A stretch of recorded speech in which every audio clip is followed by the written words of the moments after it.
Assalamualaikum warahmatullahi wabarakatuh. Yang terhormat Bapak Zarkasi selaku dosen mata kuliah algoritma dan pemrograman dan teman-teman yang saya banggakan. Di sini kami dari kelompok 7 ingin mempresentasikan implementasi pada materi operasi file dalam Python. Sebelumnya kami akan memperkenalkan diri terlebih dahulu. Diawali dengan saya, Azumah Rawikan Ahmad Zeha dengan NIM 25241012016. Perkenalkan, nama saya Febiola Safira dengan NIM 2524101102017. Perkenalkan, nama saya Rahel Emevanda Putri dengan NIM akhir 2040. Baik, di sini saya akan menjelaskan flowchart-nya. Yang pertama, itu program dimulai dari simbol mulai, lalu masuk ke bagian block try. Nah, blok ini berfungsi untuk menampung perintah-perintah yang mungkin bisa menimbulkan error. Nah, untuk langkah pertamanya itu mencoba menghubungkan ke database menggunakan perintah. Perintahnya ini, nah, jika koneksinya berhasil, proses akan lanjut ke langkah berikutnya. Tetapi, jika gagal, maka akan muncul pesan gagal terhubung ke database. Jika koneksi berhasil, program akan membuat kursor dengan perintah seperti ini, lalu kursor ini digunakan untuk menjalankan perintah SQL di dalam database-nya. Setelah koneksinya siap, program menampilkan menu pilihan kepada user.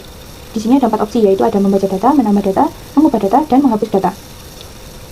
Lalu user kemudian memilih salah satu angka dari menu itu, dan program akan menjalankan proses sesuai dengan pilihan yang dimasukkan. Jika user memilih pilihan pertama, yaitu membaca data, maka program akan menyiapkan perintah SQL select untuk mengambil semua data dari tabel. Perintah itu dijalankan menggunakan ini, lalu hasilnya diambil dengan ini. Setelah itu, data akan ditanduk. Jika user memilih pilihan kedua, yaitu menambah data, maka program akan meminta input berupa nama, username platform, dan jumlah followers. Lalu, semua data itu digunakan untuk membuat perintah SQL insert.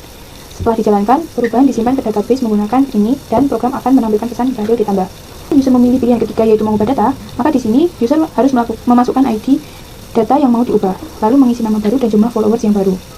Lalu kemudian membuat perintah SQL update sesuai data yang diinput. Lalu setelah dijalankan dan disimpan dengan ini, program akan menampilkan pesan berhasil mengubah. User memilih pilihan keempat, yaitu menghapus data, maka program akan meminta ID dari data yang mau dihapus.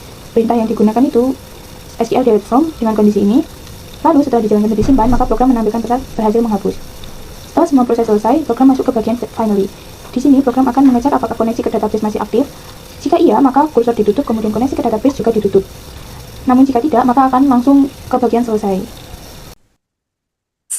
Baik, selanjutnya di sini saya akan menjelaskan bagaimana hasil dari kode-kode program yang dibuat berdasarkan flowchart yang sudah dijelaskan sebelumnya. Saya akan jelaskan satu persatu. Jadi di sini kita menggunakan import ini untuk memanggil library yang menjadi jembatan antara Python dengan PostgreSQL. Seluruh proses koneksi kami bungkus ke dalam blok try ini, try except, dan finally. Sebagai mekanisme keamanan, jika terjadi kesalahan, program itu nggak akan langsung crash. Kemudian di dalam blok try ini kami menggunakan ini connect dengan parameter kredensial yang sudah ditentukan untuk mengakses database yang ini database-nya kita isi namanya di sini.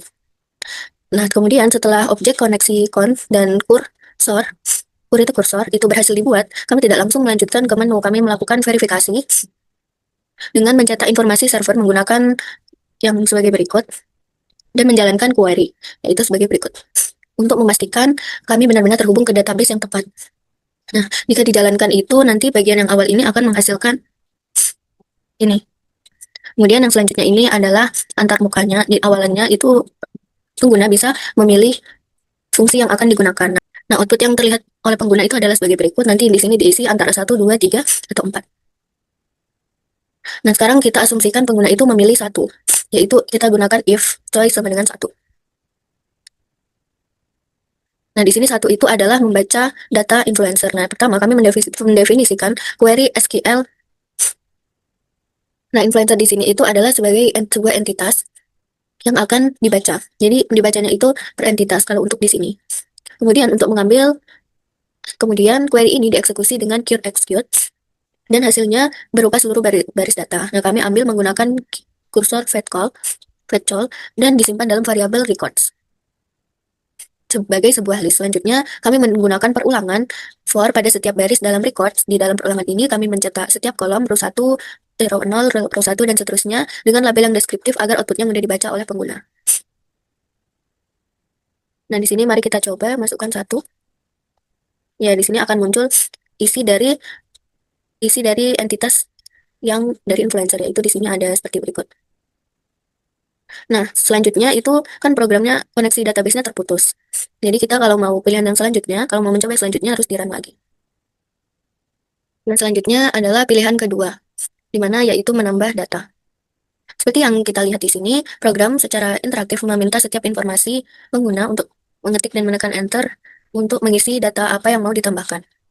Di sini itu meminta inputnya sesuai banyak atribut yang ada di entitas influencer ya. Nah, setelah pengguna udah mengisi semuanya, maka program akan mengeksekusi query dan menampilkan pesan sukses. Di sini, jadi menggunakan insert into, karena di query kalau mau menambah isi itu pakai insert. Di sini mari kita coba. Nah, di sini udah ditambah ya. Baik, mungkin itu saja, lanjut ke teman saya. Baik, di sini saya akan menjelaskan tentang mengubah data dan menghapus data. Yang pertama yaitu mengubah data. Di sini pada program kita akan diminta untuk memasukkan angka 3 untuk memilih mengubah data. Lalu selanjutnya program akan meminta kita untuk meminta pengguna untuk menginputkan beberapa data berupa ID influencer, nama influencer yang baru, username influencer yang baru, platform influencer yang baru, dan followers influencer yang baru. Setelah menginputkan beberapa data tadi, program akan menjalankan query berupa update nama tabel yang ingin diubah, lalu set pada nama influencer, username, platform, followers, dan where di mana letak baris yang ingin diubah. Di sini saya memilih update berupa nama tabel influencer dan di mana letak yang ingin diubah yaitu pada baris ID influencer. Setelah itu, program akan masuk ke dalam Pure Execute, SQL, masuk ke dalam sini dan memasukkan beberapa inputan pada beberapa inputan data yang telah dimasukkan. Lalu masuk ke dalam connection commit. Lalu apabila data yang telah diinputkan tadi berhasil diubah pada database, maka program akan mengeluarkan informasi berupa berhasil merubah data. Lalu selanjutnya di sini saya akan mendemonstrasikan bagaimana program berjalan. Kita run. Masuk ke dalam terminal, dan di sini kita maka akan mengeluarkan tampilan berupa menu data influencer, angka 1 berupa membaca data, menambah data, mengubah data, menghapus data. Di sini kita memasukkan angka 3 pada pilih menu 1, 2, 3, atau 4. Di sini kita memasukkan angka 3 untuk ingin mengubah data influencer. Sebelumnya, sini kita akan menambah data terlebih dahulu karena pada database belum terdapat isi pada tabel influencer.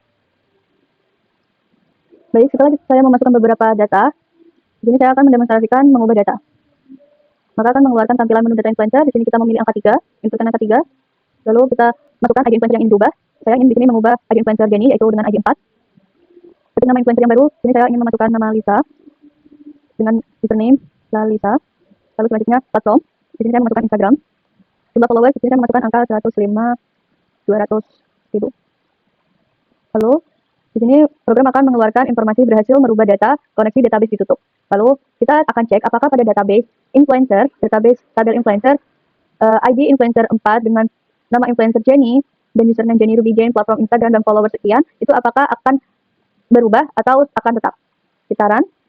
Ya, di sini ID dengan 4 nama yang tadinya Jenny di sini berubah menjadi Lisa, username di sini berubah menjadi Lalisa, platform tetap karena saya memilih Instagram, lalu selanjutnya followersnya juga berubah.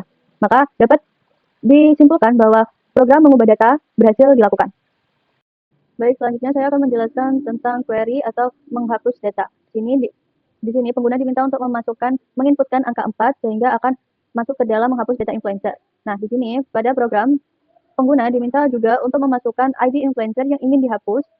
Maka selanjutnya program akan menjalankan query berupa delete from nama tabelnya, yaitu di sini saya memilih tabel influencer, dan where di mana letak baris tabel yang ingin dihapus. Di sini saya ingin memilih ID influencer. Lalu masuk sama seperti pada mengubah data, pure execute, dan concommit. Lalu apabila data tadi sudah berhasil, maka program akan mengeluarkan informasi berhasil menghapus data.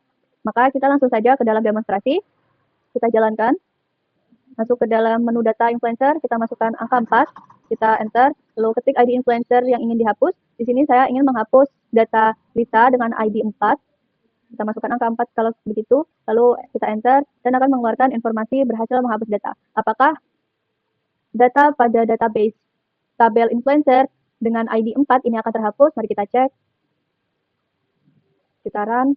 Dan ya, ID 4 dengan nama Lalisa, username Lalisa, dengan nama Lisa, username Lalisa terhapus. Sehingga hanya tersisa ID influencer 5, nama influencer Rose, username berupa Rose Rosie, dan platform Instagram dengan followers sekian.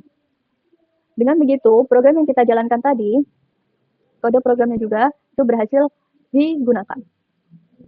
Baik, mungkin itu saja penjelasan dari kelompok kami. Kami mohon maaf apabila terjadi kekeliruan dalam penjelasan maupun materi yang telah kami sampaikan. Terima kasih sudah menonton. Wassalamualaikum warahmatullahi wabarakatuh.